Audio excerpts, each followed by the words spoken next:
And now we take a look at news stories making headlines around the globe.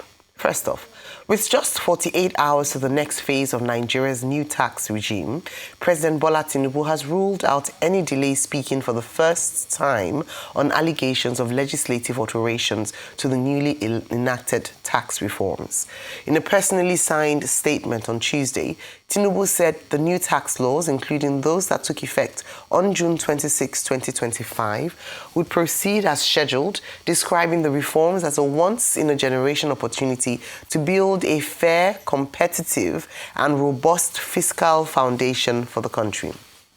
The president says the reforms are not designed to raise taxes, but to support a structural reset, drive harmonization, and protect dignity while strengthening the social contract. Acknowledging public debate over possible alterations, Tinubu said no substantial issue has been established that warrants a disruption of the reform process, adding that absolute trust is built over time through making the right decisions, not through premature reactive measures. Also, the Central Bank of Nigeria has projected a stronger macroeconomic outlook for the country, forecasting a significant growth in external reserves to $51.04 billion in the 2026 fiscal year. Besides, the Apex Bank sets the real gross domestic product growth at 4.49% and predicted a further moderation in inflation to an annual average of 12.94% next year. The projections were contained in the CBN's latest macroeconomic outlook for Nigeria, published on its official website yesterday, where it reiterated that recent policy reforms will begin to yield more durable macroeconomic stability. In other news, Justice Emeka Nwite of the Federal High Court, Abuja, on Tuesday ordered the remand of former Attorney General of the Federation and Minister of Justice Abubakar Malami, SAN, at Kuje Correctional Center, Abuja, pending the hearing of his bail application. Nwite made the order shortly after Malami, his son, Abdulaziz Malami, and an employee of Rahmaniya Properties Limited, Hajia Asabe Bashir, were arraigned on a 16-count criminal charge by Economic and Financial Crimes Commission, EFCC. Although they pleaded not guilty to the entire count and their lawyers moved an oral application for their bail, the court declined to take the oral application on the grounds that it would amount to denying the prosecution the right to a fair hearing. According to the judge, there is evidence of a written application for bail, which was served on the prosecution on Tuesday in court, and the prosecution by law needs time to respond to the written application just served on it. Bail was made by the defense, mainly on the ground that the alleged offenses are offenses that are bailable, and that the defendants do not in any way constitute a flight risk, and that in the circumstance, the court should exercise its discretion in admitting them to bail. And also fundamentally that under the Administration of Criminal Justice Act, particularly Section 162, does not provide that applications must be in writing. Of course, we relied on the decision of the Court of Appeal in Abiola and FRN to make this application. But the court, in its wisdom, ruled that the prosecution should be allowed on the circumstance to respond, having already filed a written application for bail, and consequently, in the circumstance, adjourned it to 2nd of January for the hearing of the bail application. Yes, of course, we are pleased with the outcome of the ruling. As we all know, bail is entirely at the discretion of the court, and the court, in its wisdom, feels strongly that in the circumstance, the prosecution should respond. Why not? We are pleased with it. On Friday, by the special grace of God, we'll be here to take the application, and we'll leave everything to the court to decide. All right. Rufai, the stories, two stories, big stories this morning. Of course, first on the tax laws, the president is doubling down saying we're going ahead. It's not 48 hours, it's actually 24 hours less than to the date when it's meant to be in full implementation.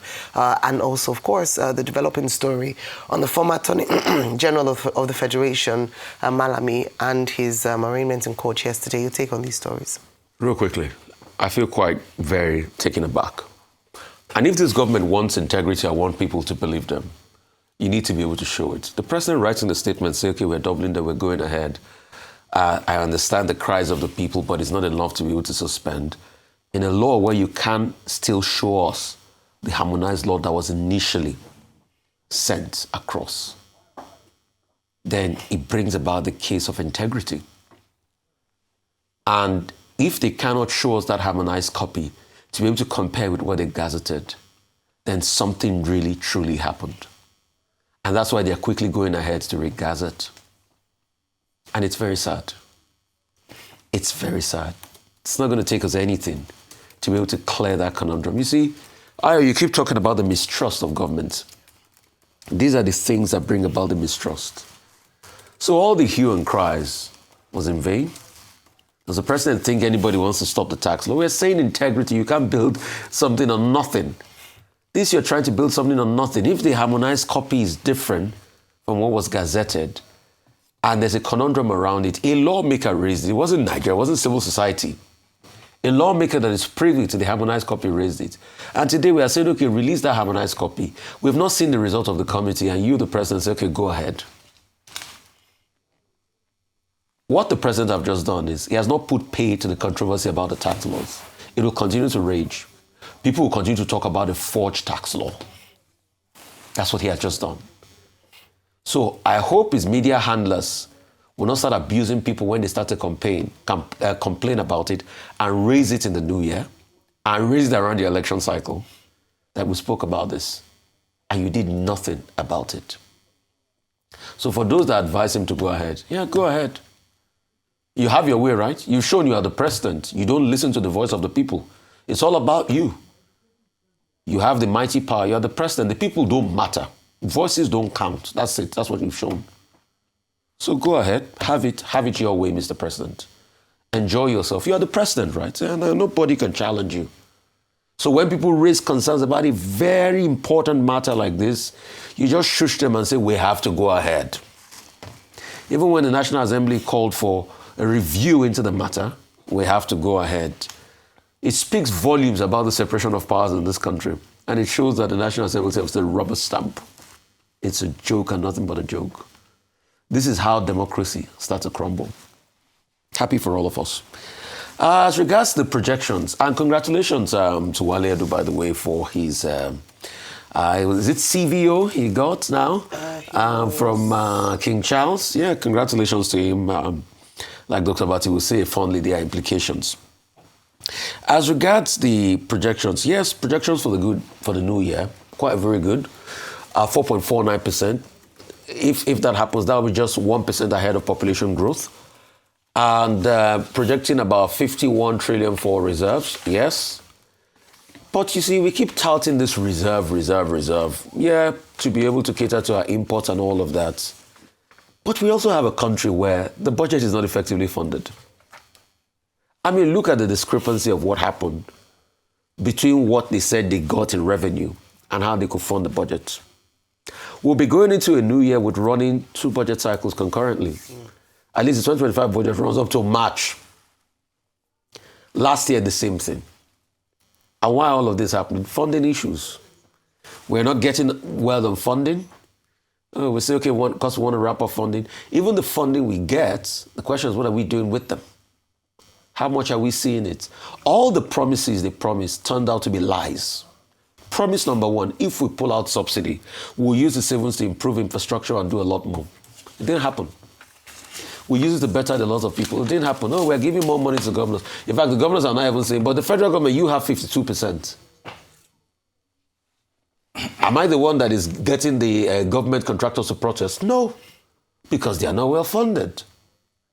Am I the one that's the Minister of Health that said the other day that his capital expenditure budget, you only got about 15% of it? I think maybe for the last budget cycle. I'm not the one. So yes, we can say, okay, growth is there and everything. But the core thing that goes back to the people as regards to infrastructure and all of those spending, it's not been done. So we're going to a 2026, fingers crossed. And let's not also forget, it's going to be a year that will be low on governance. Politicking has started full. I mean, you can see people campaigning everywhere already. I think Peter Obi is going to make a declaration today or thereabout. So it's going to be politicking year.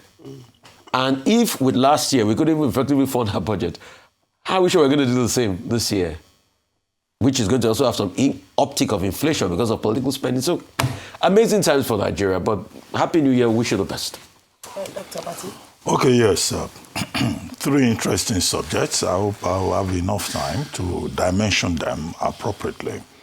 Let me just dismiss the issue about Abubakar Malami and his family and to say that this is just a basic judicial process. The learned justice said he could not take oral and written applications at the same time. The written applications that have been sent to the prosecutor said, the counsel to the prosecutors, namely the EFCC, said, they got it late Monday night. They needed time to study it. And then Justice Nwite said, look, we can't take both together. So on the basis of that, he said the accused persons should be remanded in prison. Daudu, SAN, was saying, let us take the oral application. And he said, no, let them wait first. We'll take it on January 2. So it's procedural. As I said the last time, it is important that people do not engage in media trial, because it's very easy when somebody has a case with the EFCC, reminding everyone that nobody is above the law, there's nobody that cannot be investigated. People should not just jump to conclusions. You wait till the matter is determined. But there's a lot of media trial and persecution in this country. So I restate that point. Now, two, as for tax, I wrote a very lengthy piece on it on Tuesday on the back page of this day newspaper. And I was saying that, look, this matter started since August 2023. It was one of the first things that the Tinubu administration did by setting up a fiscal policy and tax reform committee led by Mr. Taiwo Oyedele, formerly of the PwC. And what were the objectives? To harmonize the tax system in Nigeria, to reform it, to put people first, to make sure that taxation will drive economic growth, to ensure a broadening of the tax net, which we have always asked for, and then to advance progressivity. If you look at the document that was given to us, the gazetted, official gazette given to us to Mr. Oyedele, in the preamble, the last point was about trust and for the benefit of all Nigerians. However, that trust has been the major lodestar, the major thing around the neck of that reform process. Now, first, it was northern governors and northern elites protesting over the VAT provisions there, and then some accommodation was reached. They said they were not consulted. Another round of consultation was carried out because they were saying the law, as proposed, it was a bill then, would be to the benefit of Southerners. And then they looked at it. Then they decided on 50% equality, 30% derivation, 20% whatever. The whole argument about derivation was resolved at that level. And then this new round of controversy was kick-started by Abdulsamad Dasuki, Sokoto PDP, an opposition member, who said he noticed certain discrepancies. Now we have raised certain questions on this table. Where is the official harmonized copy by the Senate? The clerk of the National Assembly, his name is, I think it's Ogunlano Esquire. He was the one that signed all the 4 laws, generally known as NTA, Nigerian Tax Acts. Now, why has the National Assembly not spoken as a body? The protest is from the House of Reps. The only person who has spoken from the Senate is Senator Ali Ndume, who is on the screen right now. I think by way of transparency, Nigerians should have been provided a copy of the harmonized copy that they sent to the executive arm of government, so that we don't have this issue about violation of the principle of the separation of powers. But nobody has been courageous enough to give us. Most of the people protesting, they have not even read the two copies. And the copies at issue are sections 28, section 29, section 48, sub 1, section sub 2, section 60, sub 1, about, court orders and all of that. So totally about 4 or 5 sections. Now, what is my conclusion? I say we should not throw away the baby with the bathwater. In other words, a law is a living document. 2 of those laws are already active since June 2026. The only one that is contentious is the Nigerian Tax Administration, to which the sections that I have quoted would directly refer. So, if there is any issue in any law, then you follow due process, you review it, you amend it. Because it seems to me that to a large extent, both the ignoramuses who have not seen concrete evidence, who are jumping to conclusions, and the persons who probably are more familiar with the subject, they're all saying suspend the law, suspend the law. I don't think that is the right way to go, my own opinion. But there is this consensus that we need tax reform in this country. We need the harmonization to address the multiplicity of taxes that one of the laws deals with. And I think that is a bold step, reform step, by the Tinubu administration. It's bold, it's courageous. And I have no objections to President Tinubu saying, look, let us go ahead, but we are open to addressing whatever challenges anybody may say, or omissions or distortions that they have seen. But the final point is that nobody likes the taxman. Whether it was in the Abarayos women of 1929, or the 1948-1949 protests in Abeokuta, or the 1945-1946 protests in Onitsha, in this country. Whether during colonial times or now, nobody likes the taxman. There was one other parenthetical issue that you brought up. Projections for next year for the economy from the World Cup. Okay. The projection. Yes. Now, even the CPPE, Dr. Muda Yusuf, he has even said that the growth that we should expect next year, optimistic, could be about 4.5, 4.9. Well, it may be overly optimistic. But what I find interesting is that those who are experts in the subject area have also said that whatever optimism we may have, either the figures you have quoted or the CPP has quoted, is that there are issues that will determine the outcomes.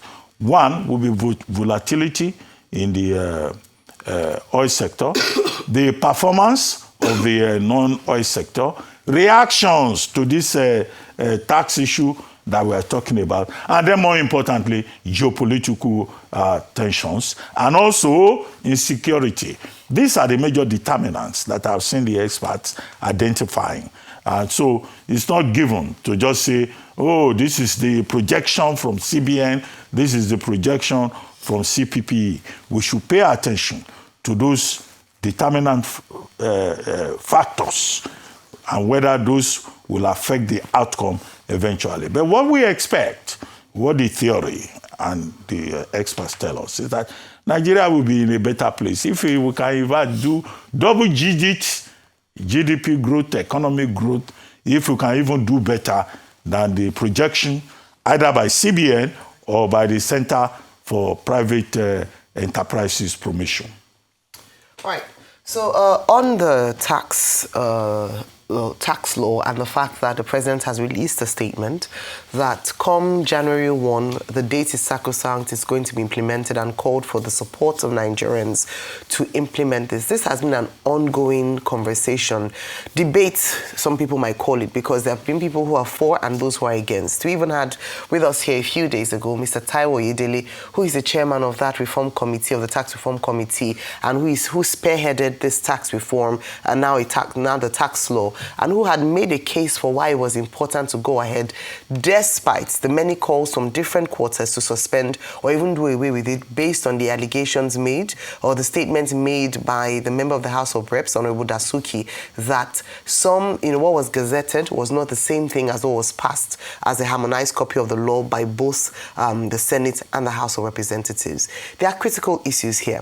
And the question I asked Mr. Ayodele on that day was the area around crisis of legitimacy and how this will be managed. That beyond the call, already there were dissenting voices here and there. There is a pervasive distrust between the people and the government, and he had done a massive job in trying to educate, break it down so that people have information and can, with information, trust the process. Unfortunately, the last few weeks has almost eroded the extent of the work that has been done because there are a number of unanswered questions. And I believe for a lot of Nigerians, what would be on their mind is, why is there so much secrecy and points hidden by the administration in terms of the tax laws? And I'll bring up some of the things with regards to this. One of it is that we haven't yet seen a harmonized copy. It shouldn't be rocket science for Nigerians to place a demand and ask for what was passed by both houses, by the National Assembly, and to be able to compare in the spirit of accountability and transparency so that we can put to rest these accusations and counter-accusations. Like the PDP said in opposition, that the Nigerians have demanded a thorough investigation of this anomaly and sought to know who carried out the illegal insertion and how it was done to restore the integrity of the process. Now, this is not a giant ask. This is not a big ask. And what this means, is that what this infers is that there is truth in what has been accused or what has been alleged, that there's something not right and somewhere in the process something illegal has happened. And that is the crux of the matter. It's not because I think we've been able to win the battle of Nigerians in terms of, okay, let us try out this. Let us believe in the administration's will for better tax administration, widening the tax base. But then when you have a matter like this that's still outstanding, it erodes the trust and the confidence of the people on a law that is supposed to impact the nation and people, significantly.